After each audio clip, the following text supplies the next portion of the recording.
आईने हिंदी के एक नए एपिसोड में आपका स्वागत है। इस वीडियो में हम मुख्यतः बात करने वाले हैं भारत के वन वे अटैक ड्रोन्स के बारे में या कामिकाज़ी ड्रोन्स के बारे में।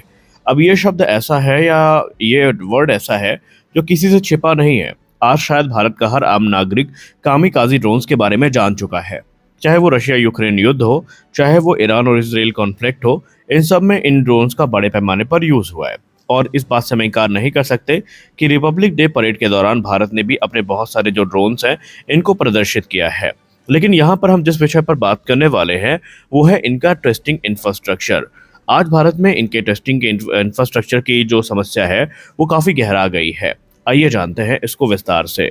देखिए, पहले हम बात करेंगे वन वे अटैक ड्रोन्स के बारे में कि ये ड्रोन क्या होते हैं।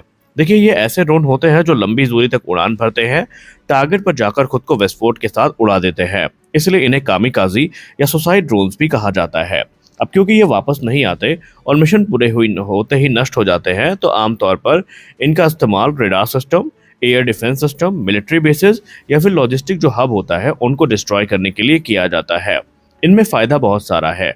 एक तरफ जहां इन टारगेट्स को न्यूट्रलाइज करने के लिए अगर हम बैलिस्टिक मिसाइल्स या क्रूज मिसाइल्स का यूज़ करेंगे तो वो काफ़ी महंगी होंगी और लंबे समय तक हम सस्टेन अटैक नहीं कर पाएंगे।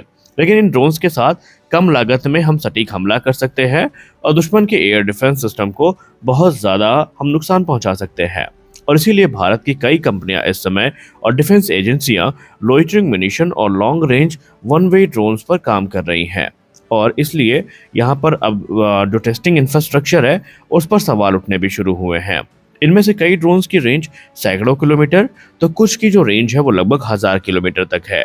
और इनमें से कुछ ड्रोन ऐसे हैं जिनकी डिज़ाइन काफ़ी हद तक ईरान के शाहिद 136 जैसे जो सिस्टम है उनसे प्रेरित नजर आती है। अब भारत में एक समस्या है, वो है टेस्टिंग इंफ्रास्ट्रक्चर की।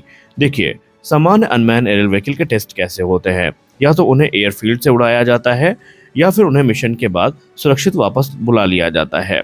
देखिए, सर्वेलेंस ड्रोन की अगर हम बात करें तो वो एयरफील्ड से उड़ते हैं और मिशन जैसे ही पूरा होता है वो वापस आ जाते हैं। इसलिए इन्हें सामान्य एयरफील्ड पर हम टेस्ट कर सकते हैं। लेकिन अगर हम one way attack drone test की बात करें तो वो काफ़ी अलग होता है। इनको टेस्ट करने के लिए उसे टारगेट से टकराना ज़रूरी होता है। इसमें तकरीबन 40 किलोग्राम या उससे अधिक का जो एक्सप्लोजिव पेलोड है वो डाला जाता है। इसलिए इस टेस्ट के लिए हमें एक लंबा एयर कॉरिडोर चाहिए, आबादी से दूर इलाका चाहिए, सुरक्षित इम्पैक्ट जोन चाहिए जहां ड्रोन जाकर खुद को एक्सप्लोड कर सके। अब भारत में इसी टेस्टिंग रेंज की कमी है। भारत के पास कुछ ही टेस्टिंग रेंज हैं लेकिन वो भी सीमित हैं। पहले आता है नंबर इंटीग्रेटेड टेस्ट रेंज यानी ITR, जो कि बालासोर उड़ीसा में है। यहाँ पर मुख्यतः भारत की जो बैलिस्टिक मिसाइल्स हैं, क्रूज मिसाइल्स हैं, एयर डिफेंस मिसाइल हैं, उनको टेस्ट किया जाता है।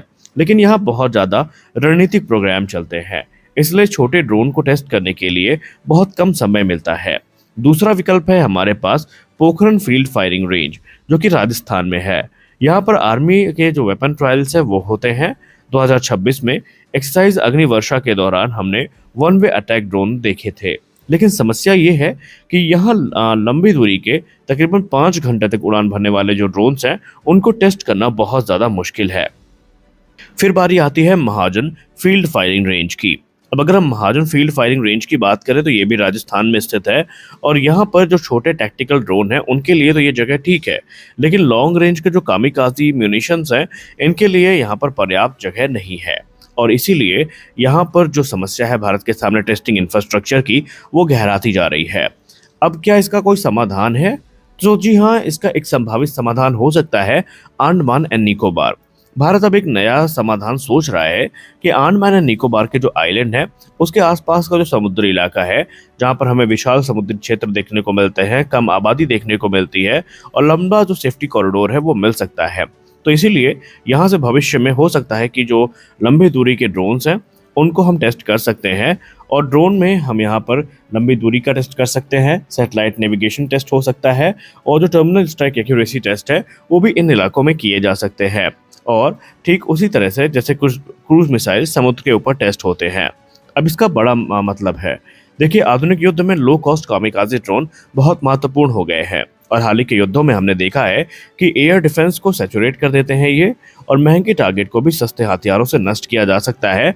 ये आज के मॉडर्न वॉरफेयर ने हमें अच्छे से दिखा दिया है। जैसे कि हाल ही में अमेरिका का जो थर्ड एयर डिफेंस सिस्टम है या थर्ड एयर डिफेंस सिस्टम है, उसको एक सस्ते ड्रोन से ही डिस्ट्रॉय कर दिया गया था और अमेरिका उसका कुछ नहीं कर पाया।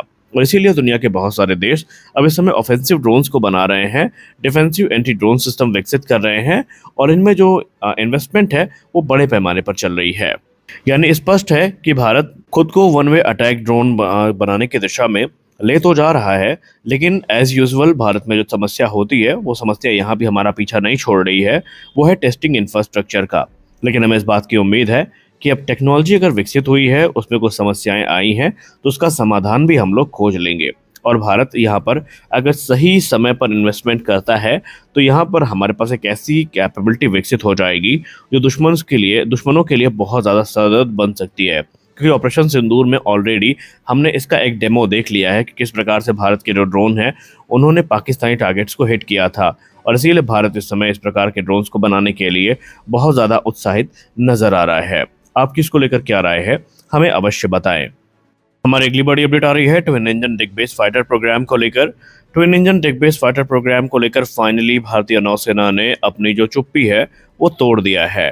भारतीय नौसेना ने स्पष्ट कर दिया है कि ट्विन इंजन डिग बेस्ड प्रोग्राम अभी भी भारतीय वायुसेना की प्राथमिकता है, और यहाँ पर अगर आप ये सोच रहे हैं कि राफेल एम फाइटर एयरक्राफ्ट इनको रिप्लेस कर देगा तो ये एक बहुत बड़ी गलतफहमी है।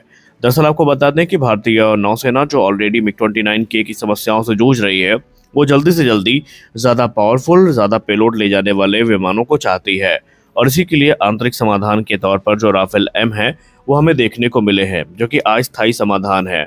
यहाँ पर 26 जो राफेल एम है वो खरीदे गए हैं, और एडिशनल कुछ 30 एयरक्राफ्ट के बारे में बातचीत चल रही है। लेकिन फिर भी इसका जो प्रमुख उद्देश्य होगा वो तुरंत कैपेबिलिटी गैप को भरना होगा, आईएनएस विक्रांत और आईएनएस विक्रमादित्य से ऑपरेट करना होगा, और लॉन्ग टर्म सोल्यूशन अभी भी टेडवीएफ ही होने वाला है। ये भारतीय नौसेना के अधिकारियों ने मीडिया से बात करते हुए क्लियर कर दिया है। उन्होंने कहा कि टेडवीएफ प्रोग्राम का इस समय सबसे महत्वपूर्ण पड़ाव जो है वो खत्म होने वाला है, जो कि है क्रिटिकल डिजाइन रिव्यू, और उसके तुरंत बाद जो हम मिनिस्ट्री ऑफ डिफेंस से अप्रूवल है उसको सीक करेंगे, और जैसे ही कैबिनेट कमेटी ऑन सिक्योरिटी से फंडिंग अप्रूवल्स मिल जाते हैं उसके तुरंत बाद जो प्रोटोटाइप डेवलपमेंट फेज है इसकी शुरुआत होगी। इस स्टेज में जो पूरा का पूरा एयरक्राफ्ट है वो तैयार किया जाएगा। इसके लिए तकरीबन हमें 14,000 से 15,000 करोड़ रुपए की लागत आएगी, जिसमें प्रोटोटाइप बनेगा, टेस्टिंग होगी और प्रोडक्शन को शुरू किया जाएगा। टेडवीएफ के नंबर्स को लेकर बात करें तो इसके नंबर्स को लेकर अब यहाँ पर जो चीज़ें सामने आई हैं उसमें तकरीबन शुरुआती 80 विमानों की खरीद की बात की गई है, और उसके बाद ये संख्या 100 को पार कर सकती है। अब इनका जो इंडक्शन है वो 2036 से 37 के बीच में शुरू हो सकता है। तो देखते हैं आगे चल के हमें इसमें क्या बड़ी अपडेट्स देखने को मिलती हैं।